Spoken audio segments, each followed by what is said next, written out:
हमारे मुल्क में मुआशी, सियासी, समाजी और सफारती बहुत सारे मामलात एकदम चल रहे हैं।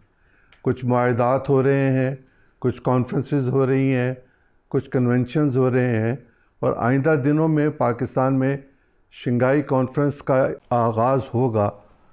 पाकिस्तान में शंघाई कॉन्फ्रेंस के हवाले से जो सबसे मुनासिब शख्सियत मेरी नज़र में मौजूद है, जिनके दौर में ये काम शुरू हुआ था, वो हमारे साबिक़ वज़ीर ख़ारजा खुर्शीद महमूद कसूरी साहब हैं और वही मेरे आज के मेहमान हैं।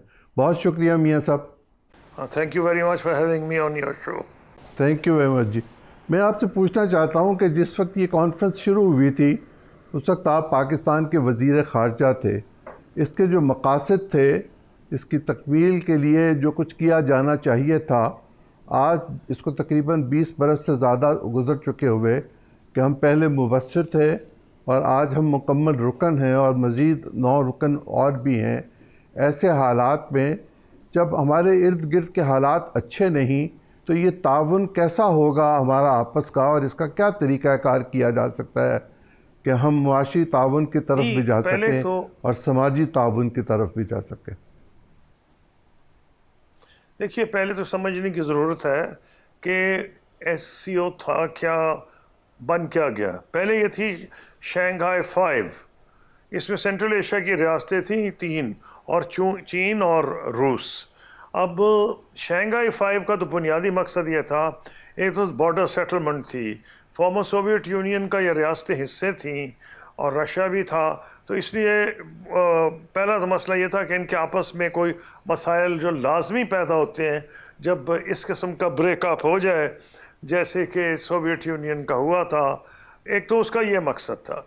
फिर चाइना से इन बहुत सी रियासतों के आपस में डिस्प्यूट्स थे, तो पहला मसला तो ये था कि इन्होंने आपस में अमन किया, इन्होंने अपने बॉर्डर्स को सेटल किया, जिससे सबक सारी दुनिया को मिलता है कि जब आप अपने बॉर्डर सेटल कर लें, ये अफ़गानिस्तान, पाकिस्तान, इंडिया सब के लिए लेसन है, तो मामलात आगे चलने लगते हैं। अब पॉइंट उसमें यह है कि ये इन्होंने जब अचीव किया तो इनके ऑब्जेक्टिव्स बढ़ते ही गए हैं। फिर ये आए जी टेररिज्म उस इलाके में, अफ़गानिस्तान में, तो टेररिज्म के ऊपर था। फिर इनके एक टर्म यूज़ होती थी स्प्लिटिज़म, यानी कि वो जो ऐसी ऑर्गेनाइजेशंस या ऐसे जो थी मूवमेंट्स जो कि इनको स्प्लिट कर सकती है, सेसीड कर सकती हैं, ये तो इनका बुनियादी मकसद था। लेकिन फिर बहुत बढ़ता गया, होता कई दुनिया के ऐसे काम हैं, अपनी ज़िंदगी में भी ऐसे होते हैं कि आप शुरू कुछ करते हैं, बन कुछ और जानता है। अब ये एक किस्म का ग्लोबल साउथ का एक बहुत इम्पोर्टेंट बन गया है, एक गठ, दूसरा इसका बड़ा गठ ग्लोबल साउथ का बन गई, जिसमें हम अभी मेंबर नहीं हैं। ब्रिक्स है, ब्रिक्स जो है उसमें इंडिया है, उसमें हम नहीं हैं, इंडिया उसका फाउंडर मेंबर है। अब जो पॉइंट है, जो दोनों का एक ही मकसद है, ग्लोबल साउथ का क्या मकसद है? ग्लोबल साउथ के वो ममालिक जो डेवलपिंग हैं और जिनके इंटरेस्ट वो फॉर्मर इम्पीरियल पास हैं, फॉर्मर कलोनियल पास हैं, उनके इंटरेस्ट से ज़रा मुखालिफ हों। और आज के दौर में जब चीन और अमेरिका और रूस और अमेरिका की राइवलरी बढ़ रही है, तो ग्लोबल साउथ का एक नया मतलब आ गया। इसलिए इसमें बहुत ज़्यादा पोटेंशियल है। पाकिस्तान कोशिश तो करेगा कि ब्रिक्स में भी चला जाए, लेकिन वहाँ शायद क्योंकि इंडिया फाउंडर मेंबर है तो इतनी आसानी नहीं होगी। लेकिन मेरा ख्याल है रशिया और चाइना सपोर्ट करेंगे ब्रिक्स में। लेकिन दोनों क्योंकि तंजीमें एक ही काम कर रही हैं, उसमें जो एडवांटेज होगा कि पाकिस्तान को उन हिस्सों, उन मूवमेंट्स का, उन एक्टिविटीज़ का हिस्सा बनने का मौका मिलेगा।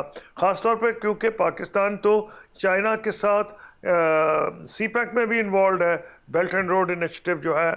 तो इसमें पाकिस्तान को जो सबसे बड़ा एडवांटेज नज़र आता है कि जो हम सिर्फ सोचा करते थे कि जनाब हमारा सेंट्रल एशिया से ये राब्ता है, वो राब्ता है, इसमें अगर ये सारी एक्टिविटीज़ जो इनका एम है, इनका एम तो ये भी है कि एक्सचेंज हो जिसमें डॉलर्स ना यूज़ हो, इसका खुल के बात तो नहीं करते, क्योंकि मोस्टली डॉलर शॉर्टेज कंट्रीज़ है। पाकिस्तान तो डेफिनेटली डॉलर शॉर्ट है, तो इनकी ये एक्टिविटीज़ भी हैं जो अमेरिका को पसंद नहीं है। तो वो ये चाहते हैं कि हम जो ट्रेड करें ऐसा करें जिसमें या बार्टर हो या कोई बास्केट ऑफ करेंसीज हो। तो एक इसका ये बहुत बड़ा एडवांटेज होगा कि ट्रेड भी बढ़ सकता है। बाकी सकाफती लिंकेजेस और हिस्टोरिक लिंकेजेस जब आपस में आना जाना होता है तो वो भी तभी है जब ट्रेड रूट्स बढ़ते हैं। अब बहुत सी चीज़ें हो रही हैं कि नई सड़कें बन रही हैं जो कि लिंक करेंगी ग्लोबल या जो साउथ एशिया पाकिस्तान को सेंट्रल एशिया से, उसका भी एक फ़ायदा होगा। फिर इसके अंदर जो अजीब हैरानकुन बात है कि इंडिया पाकिस्तान वैसे तो किसी लेवल पे कोऑपरेट नहीं करते लेकिन एंटी टेररिज्म एक्टिविटीज़ में ये जॉइंट ऑपरेशंस में भी इन्होंने हिस्सा लिया है। हैरानकुन बात है, यहाँ कोई नासाक चल रही है, कुछ चल रही है। पोटेंशियल से बहुत है। असल में पोटेंशियल हमने अपने मुल्क का बढ़ाना है।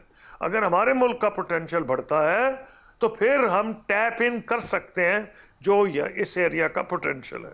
मियां साहब, अफ़गानिस्तान से जो कुछ पाकिस्तान में हो रहा है, इसकी मौजूदगी में हम अपना पोटेंशियल कैसे बढ़ा सकते हैं जबकि हमारी तवज्जो उस तरफ होगी? देखिए, पहली चीज़ तो यह है कि मुख्तलिफ प्रॉब्लम्स होते हैं लाइफ में जिनका इमीडिएट हल कुछ नहीं होता। One is to have to learn to live with it. Therefore मेरा ये ख्याल है कि हमारी कोशिश होनी चाहिए कि अफ़गान हुकूमत जो मौजूदा है इनसे हमारा डायलॉग रहे। एक तरीका ये है।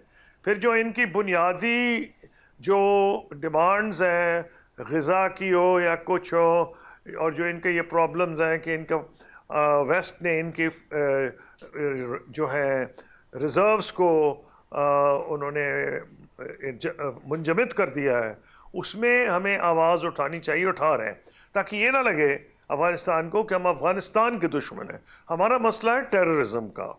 अब टेररिज्म में जो ये मसला बन गया है ये कोई नया नहीं है, ये हम भुगत रहे हैं। जो 40 साल में हम फंसे रहे हैं, पहले रूस और उसमें जब अमेरिका की इनडायरेक्ट जंग थी, जब सोवियत यूनियन ने इन्वेड किया अफ़गानिस्तान, और उस वक्त बड़े प्यार से वेस्टर्न मीडिया इनको मुज्स कहा करता था। पाकिस्तान मरकज़ आ गया था, सब मुज्स को मिलने आते थे, इनकी दास्तानें सुनाई जाती थीं, इनके गीत गाए जाते थे वेस्टर्न और अमेरिकन मीडिया पे। फिर हालात बदले 9/11 के बाद। आप पूछें कैसे इससे जान छुड़ाई जाए। मामला यह है कि जान छुड़ाना तो एक ही तरीका है कि आप पहले अपनी सोसाइटी में रवादारी, टॉलरेंस को बढ़ाएं। आपका जो मीडियम मिनिस्टर, जो आपका ये करिकुलम है, उसको आप इस तरह कर, आपका मीडिया का बहुत बड़ा रोल है। लेकिन ये हो सकता है, ये रातों रात दूर नहीं होगा, लेकिन किसी सूरत में हमें ये इंप्रेशन नहीं देना चाहिए कि हम अफ़गान लोगों के दुश्मन हो गए।